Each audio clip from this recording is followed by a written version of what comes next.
Bom dia e bem-vindos a mais uma iniciativa, a Innovation Talks, da Agência Nacional de Inovação. O meu nome é Pedro Rocha e serei o moderador desta edição.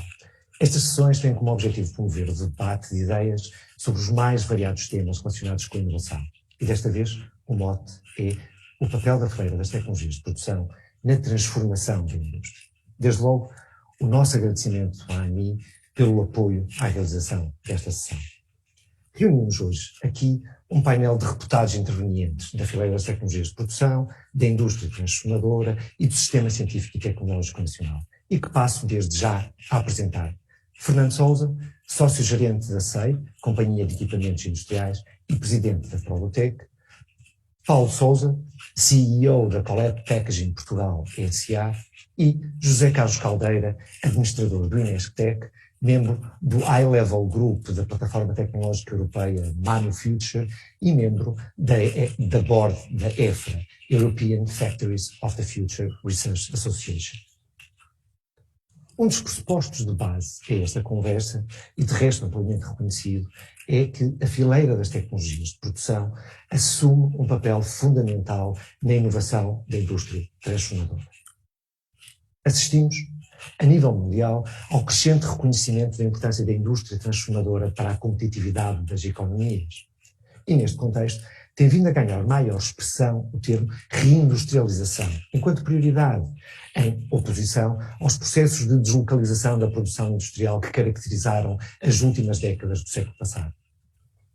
Em linha com o reconhecimento desta importância, os Estados, dos diversos pontos do globo, têm vindo a publicar documentos estratégicos orientados para esta prioridade de reindustrialização. E cito alguns exemplos. Desde logo, o anúncio em junho de 2021 do Plano Biden para uma nova política industrial americana, o Plano Made in China 2025, divulgado em 2015, e o compromisso deste ano do Banco de Desenvolvimento Chinês, que cabimentou 62 mil milhões de dólares em empréstimos para suportar indústrias emergentes estratégicas e a produção industrial avançada. E como não poderia deixar de ser, uma referência também à nova estratégia industrial europeia, publicada em março de 2020 e atualizada este ano, e a qual surge alicerçada na transição para a neutralidade climática, liderança digital e resiliência, enquanto elementos críticos para a competitividade futura da economia europeia. E não obstante as suas especificidades, um dos elementos fundamentais destas estratégias reside na priorização do desenvolvimento e adoção pela indústria de tecnologias de produção avançada. E isto, naturalmente, põe em foco o papel da fileira das tecnologias de produção na inovação, performance e competitividade dos diversos setores da indústria transformadora, assim como o seu caráter, diga-se, estruturante para a economia. Direciono, assim, a minha primeira questão a Fernando Sousa. Enquanto representante da Prolotec e sendo uma empresa da fileira das tecnologias de produção, poderia descrever brevemente o que é esta fileira e alguns dos seus números? Bom dia, antes de mais, a todos aqueles que nos ouvem. Cumprimentar igualmente a ANI por esta iniciativa. Falando da fileira das tecnologias de produção, isto é, a fileira é constituída por produtores e fornecedores de bens de equipamento, ou seja, bens de capital, vulgo máquinas, mas igualmente por empresas que desenvolvem e fornecem software, bem como soluções de engenharia. Ou seja, a fileira dota as mais diversas fileiras industriais do que são as suas capacidades efetivas de produção. Influencia, possibilita e, obviamente, tem grande impacto naquilo que são os níveis de eficácia, de eficiência, da capacidade de resposta, da produtividade e da inovação das suas empresas clientes. Assume deste modo um papel fundamental naquilo que é a capacitação, naquilo que é a modernização, naquilo que é a sustentabilidade de toda a indústria transformadora. Ou seja, tem uma importância, uma influência, um impacto muito maior do que aquilo que é a própria fileira. E é neste enquadramento que intervenções que sejam direcionadas a esta fileira têm repercussões e efeitos de arrastamento a toda a indústria transformadora, na sua diversidade e, por arrastamento, à economia como um todo. Recordo que, em média, cada posto de trabalho na indústria induz 2,5 postos de trabalho nos serviços, pelo que, ao impactar a indústria como um todo, multiplicamos o impacto desta fileira por toda a economia. Quem são os elementos? Ou seja, a fileira congrega no seu interior os fabricantes de máquinas, de equipamentos, os fabricantes e fornecedores de tecnologias, softwares, soluções industriais, mas igualmente os integradores de sistemas, as empresas de consultadoria e de engenharia. Com quem trabalhamos? Com os instaladores, com os serviços de suporte e apoio pós-venda, manutenção, bem como otimização daquilo que são os sistemas de produção. Temos a nosso montante os fornecedores de base, dos componentes e subsistemas, os produtos intermédios, as matérias-primas, e temos a jusante, todos os setores da indústria transformadora, no sentido mais largo. Só alguns números, porque, ao fim e ao cabo, o impacto mede-se com número. Os números, por vezes, são cruéis e, neste caso, são muitas vezes desconhecidos. Os produtores de bens de equipamento, ou seja, se olharmos só para a atividade de bens de equipamento, volume de máquinas, estamos a falar de, em 2019, e estes números, curiosamente, foi dos poucos setores que cresceu em 2020, estamos a falar, em 2019, de mais de 1.500 empresas, mais de 25 mil trabalhadores, um volume de negócios de quase 3 mil milhões de euros, ao qual corresponde um volume de exportações de mais de 2,5 mil milhões de euros. Basicamente, se dentro da indústria transformadora corresponde a 2,2% do número de empresas, a 3,4% do volume de trabalhadores, 2,9% do volume de negócios, 3,3% da formação bruta de capital fixo, um VAB, valor acrescentado bruto de 4%, e um resultado líquido de 5% do total da indústria. Estes números estão, obviamente, dentro daquilo que são os 19,5 mil milhões de euros do setor metalúrgico e metalomecânico, que é o que constitui o grande setor exportador nacional, com cerca de 18% do PIB. Por outro lado, como a fileira não se esgota nos bens de equipamento, se alargarmos o foco desta análise a outros CAIs, que incluem, nomeadamente, portanto, empresas integrantes da fileira, mas que não estão no CAI de bens de equipamento, ou seja, nomeadamente as empresas de software industrial, as empresas de engenharia e de consultadoria, okay? Poderemos ir, se alargarmos os CAIs todos, até 36 mil empresas e 159 mil trabalhadores. Nem todas estas empresas, esta análise não é correta, mas se considerarmos efetivamente estes CAIs mais alargados, a fileira pode corresponder a algo entre os 4% e 6% da indústria transformadora. A fileira é fornecedora global. Estes 2,5 mil milhões de euros de exportações em 2019, que cresceram em 2020, exportam para todo o mundo, e nomeadamente para mercados exigentes, como sejam, desde logo, os parceiros europeus, nomeadamente a Alemanha, a Espanha, a França, o Reino Unido, mas também a nível mundial, e destacando os Estados Unidos, a China, Angola, outros parceiros de África, mas também México, nomeadamente muita coisa também para a América Latina. Falando de algo que é muito querido e que faz toda a diferença nesta fileira, é um dos setores, a nível nacional, com maior peso nas despesas de ID sobre o valor acrescentado bruto. Se olharmos apenas para os bens de equipamento, como volto a repetir, é um modo muito restrito de olharmos para a fileira como um todo, mas pronto, é aquilo que é mais fácil de identificar a nível de números. Se olharmos única e exclusivamente para a parte de bens de equipamentos, estamos a falar do 5º maior setor nacional ao nível do rácio das despesas de ID sobre o valor acrescentado bruto. Isto é o impacto desta fileira na nossa economia e que muitas vezes é desconhecido do grande público. Muito obrigado, Fernando. E agora também satisfaça-nos a curiosidade. E agora, passando o foco para a SAI, que é uma empresa da fileira de tecnologias de produção, será que poderíamos dar assim também alguma informação sobre áreas de atuação, mercados internacionais e outros ênfases, por exemplo, ao nível de inovação? A SAI é uma pequena empresa de equipamentos industriais, tecnologia avançada. Fabricamos sistemas automáticos de corte, nomeadamente de tecnologia por jato de água, disco diamantado ou faca, para além de equipamentos de maquinação CNC, fresadoras, outros sistemas logísticos inerentes aos mesmos. Temos vindo a alargar bastante a nossa oferta. Hoje temos uma oferta muito mais completa. Somos, em alguns setores, nomeadamente no setor das roças ornamentais, capazes de oferecer, por vezes, fábricas completas. Os nossos principais setores de atuação são as rochas ornamentais e o calçado. Pese embora isto, temos equipamentos instalados em setores diversos, como o mobiliário, a cerâmica, o automóvel, inclusivamente tenho aqui, por exemplo, na fábrica, um equipamento que vai para a França, trabalhar maioritariamente para o setor aeronáutico.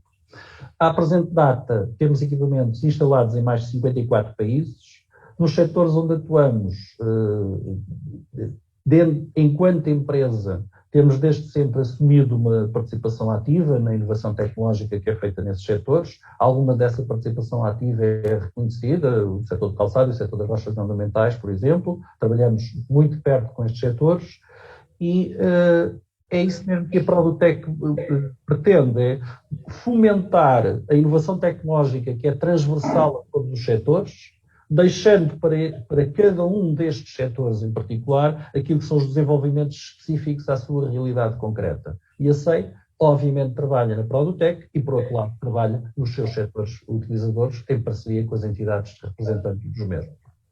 Muito obrigado, Fernando. Desde logo, a transversalidade desta fileira ao conjunto da indústria transformadora. E quando falamos em inovação na indústria e na sua competitividade futura, um dos temas que tem vindo a ganhar maior preponderância é a transição verde e digital. Naturalmente que a vemos associada à sustentabilidade, à modernização do tecido industrial e à progressão do perfil de especialização da nossa economia para áreas ou para domínios de maior valor acrescentado. Sendo o José Carlos Caldeira uma pessoa que sempre esteve ligada à inovação e que, aliás, participa em diversas plataformas nacionais e europeias que há dezenas de anos têm vindo a defender a importância da indústria e a prioridade na criação de bases para o seu desenvolvimento, perguntava, no âmbito das macro-tendências que têm vindo a marcar o panorama industrial a nível global, qual o papel da fileira das tecnologias de produção na transformação competitiva da indústria? Bom dia a todos, muito obrigado pelo convite. Enfim, nós temos todos ouvido frequentemente as declarações e as prioridades muito associadas à transição digital, à transição verde, à resiliência. Agora, acrescentando também a questão da soberania tecnológica, deixem-me decompor isso um bocadinho mais, para perceber um bocadinho mais em concreto. Estamos a falar, no caso da indústria, de tendências que olham muito para a importância crescente da customização de produtos e do envolvimento dos clientes e dos consumidores no desenho e na produção dos produtos e dos serviços. E isso é uma tendência, enfim, que começou a aparecer em alguns setores até mais tradicionais, como a moda e outros, mas que agora está a ser absolutamente transversal a praticamente todos os setores. Estamos também a assistir a uma grande tendência naturalmente, de tudo que tem a ver com eficiência na utilização de recursos, desde a energia, dos materiais, por aí fora, e essa com impactos sérios e importantes em termos de redução de impacto ambiental, das emissões de carbono, por aí fora. Temos também, naturalmente, agora uma atenção muito especial na questão da economia circular, portanto, no reaproveitamento, na produção o mínimo de desperdício possível, que eu diria que é por aí que temos que começar, e depois na redução e no reaproveitamento daquilo que são os materiais e os desperdícios no seu fim de vida de utilização. Mas estamos também a ver, por causa das questões da resiliência, uma atenção especial na redução da dependência e da estabilidade das cadeias de fornecimento, portanto, uma atenção especial digamos, de ter fontes alternativas de fornecimento de componentes, de produtos, seja o que for, e também uma atenção especial na questão da remotização das operações, ou seja, até que ponto é que nós conseguimos operar uma empresa de forma remota, mesmo nas suas atividades transformadoras, ou seja, mesmo naquilo que tem a ver com a produção e o manuseamento de produtos. E é que, por exemplo, as questões da robótica, as questões do digital twin têm vindo a assumir uma importância fundamental. Portanto, nós temos aqui um conjunto de tendências fortes, e se até agora nós olhávamos muito quase que para a transição digital, para a questão da digitalização, para um lado, e depois para o outro lado as questões da economia circular, e para o outro lado as questões da resiliência, hoje em dia isso não é mais possível. E, portanto, as empresas têm que olhar para o conjunto destes desafios de forma integrada e quando estão a pensar nas suas novas soluções, nas suas novas formas de organizar a produção, de produzir, têm que considerar todas estas necessidades. E, portanto, isto vai implicar uma alteração profunda nos processos e nas formas de produzir, de desenhar, de conceber, de produzir, de distribuir, e aqui, naturalmente, vai obrigar ao desenvolvimento de novas tecnologias de produção que consigam dar resposta a estes desafios, porque, naturalmente, tudo isto tem que ser compaginado e conjugado com a questão da competitividade, porque se nós não formos competitivos, naturalmente não poderemos sobreviver. E, portanto, a única forma de fazer isto de forma competitiva é precisamente através do desenvolvimento de novas formas, de novas tecnologias de produção, tirando partido das tecnologias digitais mais recentes, e, portanto, desta forma, esta fileira é, na prática, a fileira que irá capacitar, equipar a indústria nesta transformação. Muito obrigado, José Carlos Caldeira. Passava agora para uma perspectiva de uma empresa da indústria transformadora, leia-se, de um dos diversos setores utilizadores de tecnologias de produção. Paulo Sousa, a Colab Packaging Portugal S.A. é uma empresa de referência no setor das embalagens. A excelência operacional, a qualidade, a inovação dos seus produtos e processos são elementos que vos caracterizam. De que forma a colaboração entre a Colab e os fornecedores de tecnologias de produção tem potenciado a vossa performance enquanto empresa? Desde já, muito obrigado pelo convite. Vamos lá ver, o mercado neste momento obriga a que todas as empresas tenham uma fiabilidade nos seus processos produtivos e, portanto, é apanágio da Colab Packaging e é a forma como nos posicionamos no mercado em 3 grandes pilares, seja segurança, qualidade e serviço. Ou seja, temos de ser fiáveis na entrega dos nossos produtos. E, portanto, é desta forma que temos trabalhado juntamente com a fileira, no sentido de criar equipamentos, softwares, processos que nos permitam trazer esta robustez naquilo que entregamos.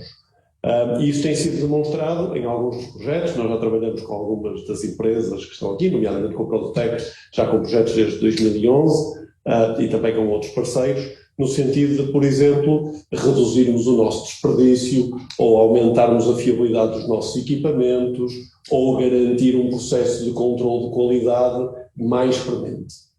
Também é verdade aquilo que o José Carlos Caldeira disse agora, ou seja, os desafios que temos daqui para a frente, e nós numa indústria de embalagem que está numa mudança significativa por causa da questão da sustentabilidade, são desafios diferentes e, portanto, as soluções do passado provavelmente não responderão aos desafios do futuro.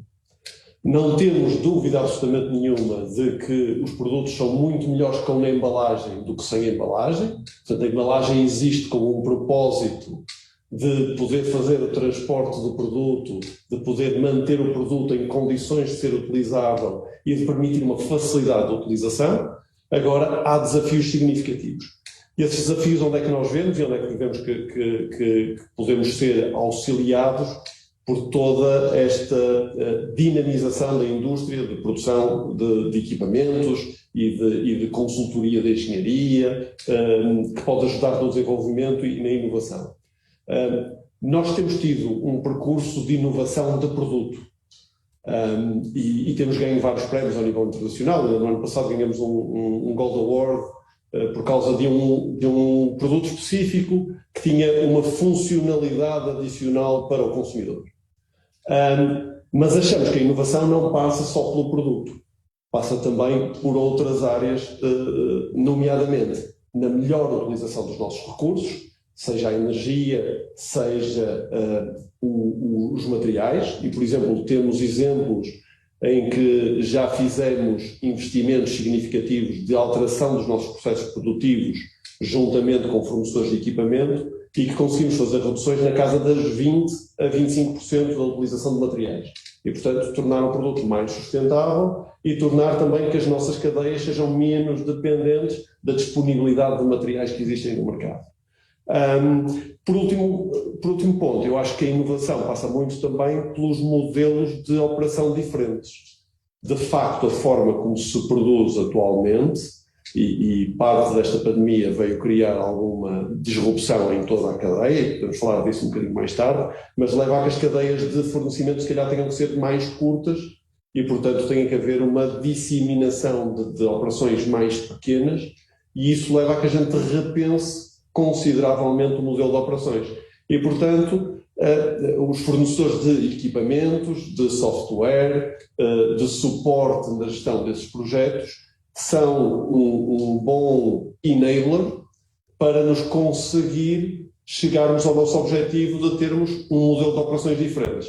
Não acredito que a tecnologia per si seja o fator diferenciador das empresas, porque a tecnologia compra-se, mas de facto aquilo que o José Carlos Caldeira dizia, a customização que os clientes precisam e os programas específicos que os clientes precisam vão levar a que modelos de operações sejam construídos de forma diferente e que precisem da ajuda da automação, da indústria 4.0, de toda uma série de robótica, para de facto a gente poder fazer face a esses desafios que temos na indústria, neste caso na indústria da embalagem, mas estou convencido que é transversal a grande parte da indústria transformadora. Muito obrigado, Paulo. Desde logo também fica esta noção de que a inovação está-vos no DNA e esta visão mais abrangente quase de uma inovação holística que vai desde o produto, processo, modelo de negócio e em toda a sua diversidade. Um dos outros temas, e que o Paulo também já avançou e que tem estado na ordem do dia, em particular no rescaldo da pandemia da Covid, é a resiliência. A pandemia, e como foi referido, provocou disrupções na cadeia de valor, revelou as suas fragilidades e, em particular, direcionou o nosso foco para a capacidade de adaptação das empresas, para a sua agilidade em situações adversas e para a necessidade de se assegurar uma autonomia estratégica europeia em domínio-chave, incluindo ao nível das tecnologias críticas e, em particular, para a indústria. E continuando na Colep Packaging Portugal S.A., perguntava ao Paulo Sousa quais os impactos que a pandemia trouxe ao nível das cadeias de valor na qual a Colep está inserida, quais as prioridades da Colep no contexto de reforço da sua resiliência e qual o papel das tecnologias de produção na vossa capacidade de adaptação e de vossa própria resiliência. De facto, a pandemia trouxe um mercado completamente diferente. Eu acho que a resiliência que nós, como Colep Packaging, demonstramos na pandemia, em parte é devido aos nossos colaboradores. De facto, a nossa força de trabalho, os nossos colaboradores foram incansáveis na forma como se conseguiram adaptar a gerir uma operação que é essencialmente transformadora, e portanto aquilo que o José Carlos Caldeira dizia, a questão de termos uma operação à distância quase, não é? E que ainda tem uma dotação de mão de obra significativa, mas conseguirmos gerir isto e conseguirmos sempre criar programas de melhoria contínua. Portanto, houve a digitalização de muitos dos processos e de uma forma relativamente rápida dentro da empresa. Portanto, isso foi a parte que nos permitiu, de facto, reagir ao mercado, a um mercado que tem disrupções significativas nas cadeias de abastecimento de materiais, e não significa apenas do nosso lado, significa também dos nossos clientes, e significa que os nossos clientes passaram a ter um planeamento perfeitamente errático. Ou seja, deixaram de produzir aquilo que tinham planeado e passaram a produzir aquilo que tinham disponibilidade de estoque de materiais para produzir, criando uma pressão enorme em que nós passamos de alguma estabilidade no nosso processo de planeamento para encomendas de urgência a todo momento. E, portanto, uma necessidade da nossa organização se adaptar a tudo isso. Agora, essa adaptação da organização mais uma vez, foi feita com base em muito esforço dos nossos colaboradores, em alguns processos que fomos digitalizando, mas ainda não é estruturalmente robusta para que nós, numa forma continuada, respondamos a estas necessidades. e achamos que esta agilidade que é necessária atualmente para o mercado e que esta pandemia trouxe a nu, vai continuar como sendo uma exigência do mercado. Acho que não tão direcionado pela falta de materiais, mas porque nos apercebemos que é possível termos cadeias mais curtas, com menos estoque, com uma capacidade de resposta muito significativa. E nesse sentido achamos que de facto trabalhar nestes modelos de negócio e encontrar a tecnologia que nos permita levar a esta solução estrutural e que nos permita ter mais valias face ao mercado é fundamental. Há uma coisa que é importante também relacionar. As pessoas falam muito da falta de materiais e da indisponibilidade às vezes para a produção. Mas a realidade é que, por exemplo, ao nível dos equipamentos, tivemos muitas falhas no fornecimento de serviços de manutenção. Porquê? Porque muitas vezes temos cadeias relativamente longas, em que não utilizamos fornecedores mais perto, e neste momento fornecedores nacionais, pela falta, por vezes, de dinamização dessa camada de fornecedores de tecnologias a nível nacional, e, portanto, a importância de desenvolvermos essas empresas no sentido de darem resposta àquilo que a indústria transformadora precisa. Porque, de facto, durante a pandemia, chegamos a ter técnicos que teriam que vir de Inglaterra ou da Alemanha e que, portanto, durante 2 ou 3 meses não puderam viajar e não puderam fazer o serviço que nós queríamos fazer nos equipamentos, ou não puderam vir instalar os novos equipamentos que nós queríamos. Enquanto que fornecedores mais locais, nós conseguimos ter uma rapidez de resposta, um suporte e um continuar de desenvolvimento. Mas isto significa que nós temos que ter uma massa crítica que permita, de facto, desenvolver e que esteja focada no seu cliente, que é a indústria transformadora, e portanto, focada em dar este tipo de serviço e este tipo de apoio. Acho que aquilo que estamos a fazer e os programas que estamos a desenvolver, nomeadamente nas tecnologias de produção, é um dos, digamos, dos pilares fundamentais para desenvolver a indústria no nosso país. E, portanto, devemos continuar a incentivar isso. Vamos continuar a suportar, como utilizadores desses materiais, vamos continuar a suportar o desenvolvimento dessa indústria e gostávamos que cada vez mais fosse mais empreendedora, olhasse mais para a indústria transformadora e trabalhássemos mais em parceria, no sentido de desenvolvermos, de facto, tecnologias que nos permitam inovar nos nossos modelos e com isto conquistar mais cota de mercado e podermos todos crescer. Temos, por isso, que robustecer este ecossistema de inovação, juntando a fileira, juntando vocês, empresas, utilizadores, e como não poderia deixar de ser também as próprias entidades do sistema científico e tecnológico. José Carlos Caldeira, tem acompanhado ao longo dos últimos anos as discussões sobre as prioridades de desenvolvimento da indústria. E por isso a perguntar-me de que forma é que estas se cruzam com a resiliência e com a necessidade de autonomia estratégica da Europa. Ora bem, aquilo que acabou de ser dito, Paulo, portanto, pela COLEP, é na prática, digamos, uma constatação e uma oportunidade brutal, e eu diria quase um grito de necessidade da indústria relativamente àquilo que é esta fileira das tecnologias de produção. Porque a nível europeu percebeu-se claramente que não há autonomia, não há independência, não há soberania sem haver soberania na tecnologia, né? Sem haver essa soberania da tecnologia. E, portanto, não só a indústria percebe que precisa urgentemente, para ser competitiva a nível global, de novos produtos, de novas tecnologias de produção, de novos processos por fora, mas também como percebe que esse desenvolvimento tecnológico tem que estar na Europa, tem que estar em proximidade dessa indústria, porque senão, naturalmente, a Europa ficará nas mãos de outros espaços globais e não é isso que se pretende, não é? E, portanto, a Europa tem vindo, seja através de iniciativas europeias lideradas dinamizadas pela indústria e pelas tecnologias de produção, como a plataforma MoneyFuture, a EFRA, agora também o EIT Manufacturing, portanto, ao nível da inovação e da formação, também uma componente fundamental para esta fileira, para a indústria no seu conjunto, tem vindo a desenvolver não só, digamos, pensamentos estratégicos sobre isto, mas depois a implementar projetos de investigação e de inovação para dar corpo a esta necessidade da indústria.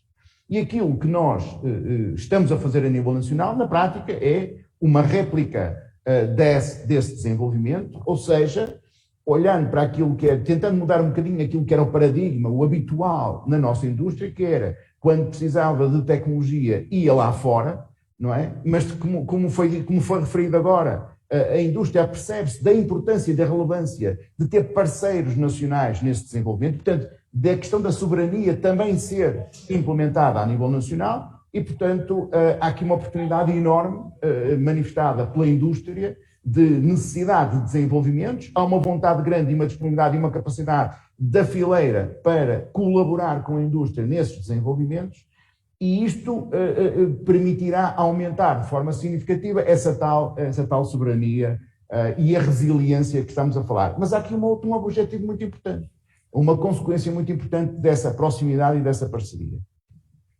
E é retermos em Portugal maior valor acrescentado. Nós discutimos sempre a questão do valor acrescentado, das marcas, por aí fora. Ora, aqui está uma excelente forma de alargar a nossa influência nas cadeias de valor e de retermos mais valor em Portugal. Ou seja, não só temos o valor que é produzido, o valor acrescentado que é produzido pela nossa indústria, quando desenvolve os seus produtos e serviços para o mercado, mas começamos a ter também uma retenção de valor na tecnologia que essa indústria produz e que passa uma parte dela a ser desenvolvida em Portugal. Isto é um objetivo fundamental para o país, não só, como eu digo, no aumento do valor acrescentado, mas naturalmente no equilíbrio da nossa balança de transações externas, que ainda está muito desequilibrada e que, felizmente, tem vindo a melhorar nos últimos anos, mas onde há ainda uma enorme oportunidade de melhoria. Portanto, este é o nosso grande desafio, de aproveitar esta oportunidade única que nós temos, desta enorme transformação que vai acontecer na indústria, para podermos, uma parte dessa transformação, ser aproveitada pela indústria, pela fileira das tecnologias de produção, para produzir estas soluções a nível nacional e depois, naturalmente, exportá-las. Não é? Nós não estamos a falar de desenvolver máquinas e equipamentos só para o mercado nacional.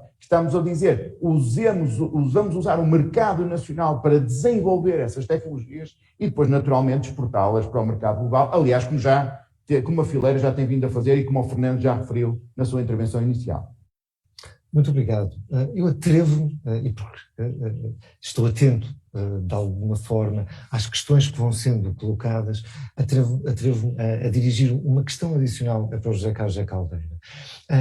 Quais são as dificuldades que caracterizam as PMEs, ou quais são as dificuldades das PMEs ao nível da sua capacidade de absorção de novas tecnologias e conhecimentos? Neste momento, se estivermos a falar da componente de digitalização, neste momento aquilo que a maior parte das empresas refere como a sua grande dificuldade tem a ver com a questão dos recursos humanos. E, portanto, há aqui em paralelo com o desenvolvimento das tecnologias, digamos assim, das soluções, há que fazer um esforço grande de formação de recursos humanos. Não só dos jovens que estão a chegar, mas também das pessoas que estão neste momento nas empresas. E é por isso que, no projeto que foi apresentado pela Produtec às agendas do PRR, há uma componente de desenvolvimento de soluções, mas há também uma componente grande de formação de recursos humanos, porque sem isso realmente há uma barreira grande. Depois, há também alguma assim, limitação, em algumas empresas mais pequenas, de muitas vezes a compreensão destes desafios, destas tecnologias, e aí aquilo que eu costumo, digamos, propor e sugerir é que, naturalmente, essas empresas usem as entidades, nomeadamente quando existem as entidades setoriais, nomeadamente os respectivos centros tecnológicos. Existem centros tecnológicos em vários setores da indústria nacional e quando não existirem centros tecnológicos, os clusters, que também existem, e quando não existirem as associações empresariais, ou seja, que trabalhem, que cooperem, que trabalhem em rede e que procurem junto das entidades, das suas entidades setoriais, apoio uma ajuda nesses processos. Porque na maior parte dos setores, essas entidades estão capacitadas e disponíveis para ajudar. Nós vamos ter agora a criação de um conjunto de Digital Innovation Hubs em Portugal, precisamente com o principal objetivo de apoiar as empresas nestas transições e, portanto, não o façam sozinhas, porque isso é muito difícil. Procurem apoio nas entidades setoriais que estão vocacionadas para dar este apoio. Muito obrigado, José Carlos Caldeira. E pegando até num tema que já avançou, eu direcionava uma questão para o Fernando Sousa, e que tem a ver com a Produtec e a AIMAP estiveram na gênese da dinamização de uma agenda mobilizadora para a reindustrialização, sendo a empresa líder a Collect Packaging Portugal, e a qual foi aprovada para a segunda fase deste concurso do Plano de Recuperação e Resiliência Português. Pode-nos dizer qual foi a motivação, os objetivos e impactos que se prevêem desta agenda? Que outras iniciativas está também a Produtec a desenvolver no sentido da transição verde, digital da indústria e da sua resiliência? Pois, efetivamente, o Caldeira já mencionou algumas das iniciativas. Respondendo à tua pergunta concretamente, a nível de motivação, bom, a primeira motivação veio do desafio das empresas utilizadoras, os nossos clientes, tais como tivemos a oportunidade de ouvir em direto por parte de Paulo Sousa da Colep. Portanto, são as empresas nossas utilizadoras que, de facto, nos lançam estes desafios permanentes e que contribuem para esta motivação. A segunda motivação, curiosamente, neste caso veio do Governo. O Governo, em fevereiro de 2020, e concretamente nas pessoas do Primeiro-Ministro, do Dr. António Costa, do Ministro da Economia, do Dr. Pedro Cisa Vieira, do Ministro do Planeamento, do Dr. Nelson de Sousa, e do Secretário de Estado, do Dr. João Neves, de facto, lançaram-nos o desafio de algum modo, promovermos uma iniciativa para dinamizar a incorporação nacional naquilo que são as tecnologias de produção. Porquê? Porque, se tal não acontecer, os investimentos industriais necessários, privados, maioritariamente os investimentos privados, necessários para manter o crescimento da economia, e estamos a falar antes da pandemia, era um crescimento, enfim, de algum modo anémico, mas pronto, já há algum crescimento, digamos, mas para manter esse mesmo crescimento, caso não fosse aumentada a incorporação de bens nacional nos bens de equipamento, a nossa balança comercial sairia arruinada e, portanto, de facto, teríamos problemas para conseguir manter esse mesmo crescimento.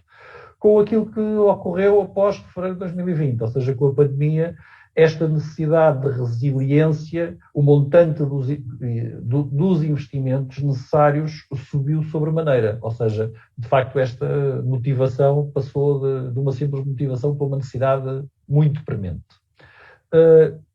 Indo concretamente àquilo que é a iniciativa submetida no âmbito das agendas mobilizadoras. Ela é parte de um plano de ação que contém 12 eixos, que foi traçado pela Produtec para alcançar o aumento da incorporação nacional, ou seja, diminuir importações e aumentar as exportações. O que é que isto se traduziu? Na proposta de uma agenda que, tal como já foi mencionado, foi considerada elegível, estamos longe de estar aprovado, a proposição vai no adro, mas foi considerado para já elegível, digamos que é um bom passo, passamos para a segunda fase, junto com outras 63 iniciativas, denominada Produtec R ao cubo, ou seja, R3, recuperação, resiliência e reindustrialização, que tem como objetivo apoiar a transformação da fileira das tecnologias de produção na indústria nacional. É uma agenda bastante ambiciosa, falando novamente de números, nesta Innovation Talk está-me a parecer, a calhar a mim tudo o que é números, portanto, já mais uma vez desculpa aos nossos ouvintes pelo facto, mas pronto, esta agenda reúne 101 parceiros, composto e concretamente 36 empresas da tecnologia da fileira das tecnologias de produção, 41 empresas dos setores utilizadores, ou seja, dos vários setores da indústria transformadora, e 22 entidades do sistema científico e tecnológico. Isto para além, obviamente, da própria AIMAP e da Produtec. A IMAP tal como é sabido, a maior empresa, portanto, associação setorial do país, portanto, representa o setor metalúrgico e metalomecânico, e como tal, sendo, para além da parte de bens de equipamento, pertencer ela própria à metalurgia e metalomecânica, a IMAP, enquanto maior setor da indústria transformadora, não podia deixar de estar na primeira mão a dinamizar esta iniciativa, conjuntamente connosco, com a Produtec. Investimento total previsto de 214 milhões de euros, que congrega um conjunto de investigações, de projetos de investigação e inovação, mas a sua adoção prática, real, nas empresas utilizadoras. É por isso que temos um conjunto, inclusivamente maior, de empresas utilizadoras do que até de empresas da fileira. Portanto, isto revela o quão importante para nós é envolver os utilizadores. Aliás, o líder, que volto a agradecer, é a Colette Packaging, uma empresa utilizadora, e, portanto, permite não somente a parte de ID, parte tecnológica, mas tal como o José Carlos Caldeira já mencionou, a parte de capacitação dos recursos humanos, não só para a parte da tecnologia, mas igualmente para a parte de internacionalização, ou seja, para a disseminação e difusão destes resultados. Pretende-se com isto criar condições de base para que, de facto, estas tecnologias sejam depois disseminadas, eventualmente melhoradas, aplicadas a setores concretos da indústria e, portanto, fazer este efeito de arrastamento, que é o que pretendemos todos. Ou seja, queremos conseguir no final da agenda uma alteração estruturante àquilo que é a nossa oferta, àquilo que é a competitividade das empresas da fileira, mas também criar um ecossistema de inovação. Portanto, reunir as empresas da fileira, mas com utilizadores, empresas como a Colep, portanto, empresas de referência dos diversos setores industriais que, de facto, criem estas sinergias. Portanto, resumindo, de facto, apostar no arrastamento ao conjunto da indústria.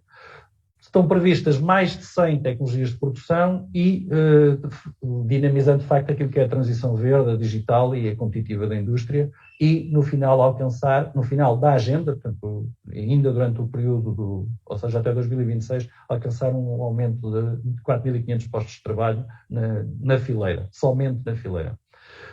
O José Carlos Caldeira já mencionou uma outra iniciativa, que foi, portanto, são 12 as linhas de ação do plano instituído, os Produtec Digital Innovation Hubs, que inclui 19 entidades do sistema tecnológico e nacional, e, portanto, mas pronto, basicamente o plano de ação corresponde a 4 vetores estratégicos, que são eles a capacitação, a promoção e a cooperação, a mobilização para a ID e inovação e também a visibilidade nacional e internacional daquilo que é a fileira das tecnologias, para além, obviamente, da informação e da inteligência estratégica.